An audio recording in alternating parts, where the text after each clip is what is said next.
परिवार के, अपने ही मित्र पड़ोसी, अपने ही रिश्तेदार, अपने ही विभिन्न सर्कल के नेटवर्क के लोगों को जोड़कर यदि हम 10 लोगों को ऊर्जाकृत करके, संकल्पित करके जोड़ते हैं, और ये जोड़ने का तरीका है crime free Bharat mission app के माध्यम से जोड़ना,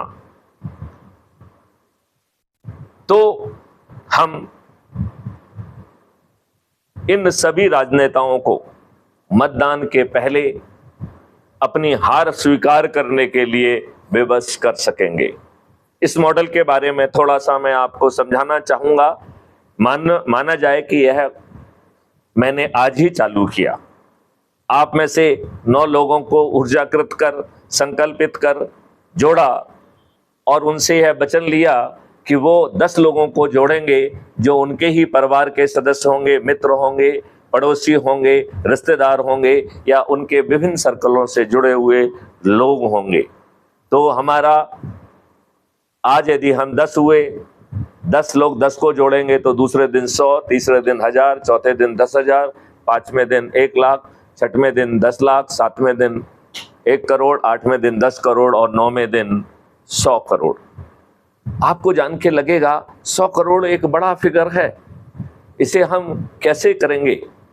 मैं आपको बताना चाहता हूं, यह अत्यंत ही आसान है। 9वें दिन 9 करोड़ लोग 10-10 लोगों को जोड़ रहे हैं। इस प्रकार 9वें दिन 90 करोड़ लोग जुड़ रहे हैं और 9वें दिन हमारा 100 करोड़ का संकल्प पूरा हो जा रहा है।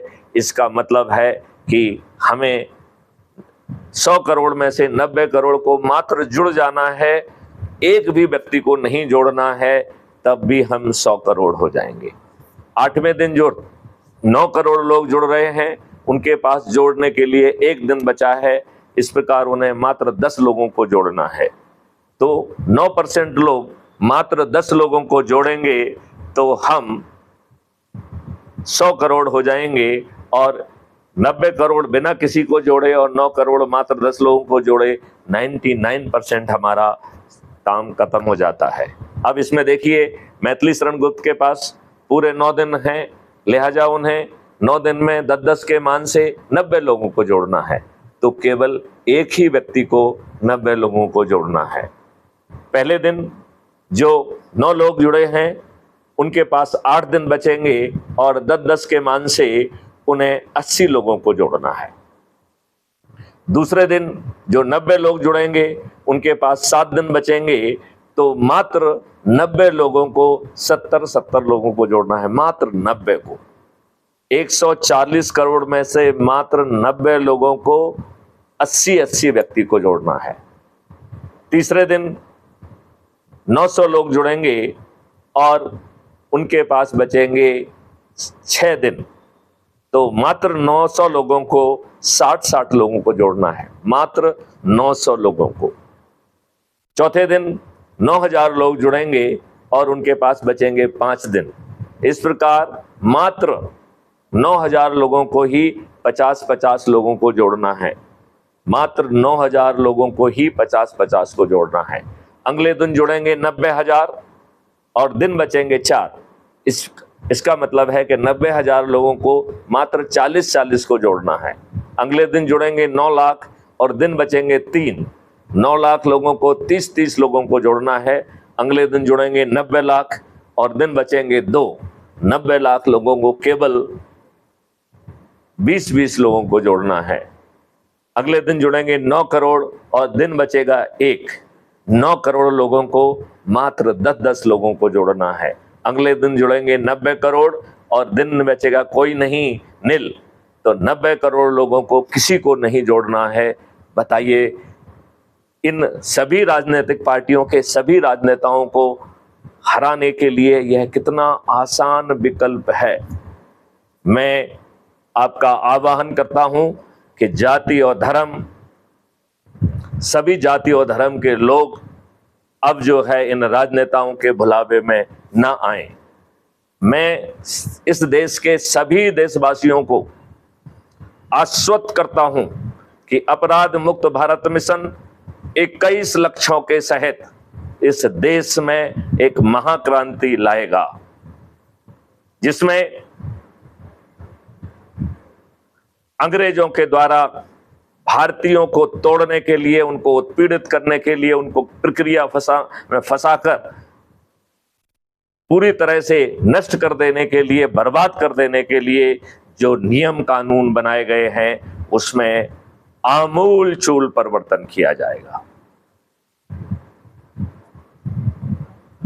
जो प्रशासनिक व्यवस्था आज लॉर्ड बनी हुई है और इन दुष्ट राजनेताओं की चरण सेवक भी बनी हुई है, अपनी पोस्टिंग के लिए पैसे देती है, भ्रष्टाचार करती है, आपके ऊपर अन्याय करती है, आपका कोई काम बिना पैसे लिए नहीं करती है, वह व्यवस्था बदल जाएगी। इस व्यवस्था को पारदर्शी और अकाउंटेबल बनाया जाएगा, संवेदनशील बनाया जाएगा और यदि वह समय पर निर्णय नहीं लेती है और या विलंब से निर्णय लेती है तो उसको आपको हर्जाना देना होगा, और वह हर्जाना भी उसे अपनी जेब से देना होगा, शासकीय सेवा से, शासकीय फंड से नहीं आएगा। मैं इन शासकीय सेवकों को भी बताना चाहता हूं कि आज आप उन्हीं गुलामों के नियम से चल रहे हैं, आपको अपना मन मारकर इनके गलत आदेशों का पालन करना पड़ता है। यह दुष्ट लोग संविधान की भावना के विपरीत मंडल कमीशन बनाते हैं, उनमें जाति के ऊपर भेदभाव करके रिजर्वेशन करते हैं। सैकड़ों हजारों संख्या में हमारे युवाओं ने आत्मदाह किया। इन मोटी खाल के राजनेताओं की पर कोई सेहत नहीं पड़ा, सेहत पर कोई असर नहीं पड़ा। लिहाजा इन्हें संविधान से कोई लेना देना नहीं है। संविधान के द्वारा जो दायित्व इनको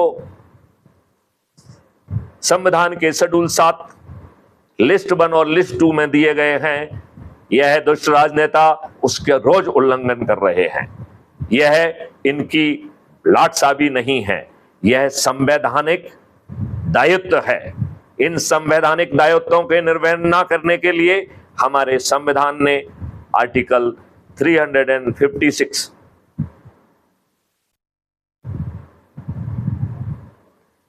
के तहत ऐसी राज्य सरकारें जो संविधान की डायरेक्शन के अनुरूप काम नहीं कर रही हैं और संविधान की मशीनरी फेल हो रही है, ऐसे दुष्ट राजनेताओं को, ऐसे दुष्ट सरकारों को आर्टिकल 356 के तहत डिसमिस करने का प्रावधान है। भाइयों, आपको याद होगा 92 में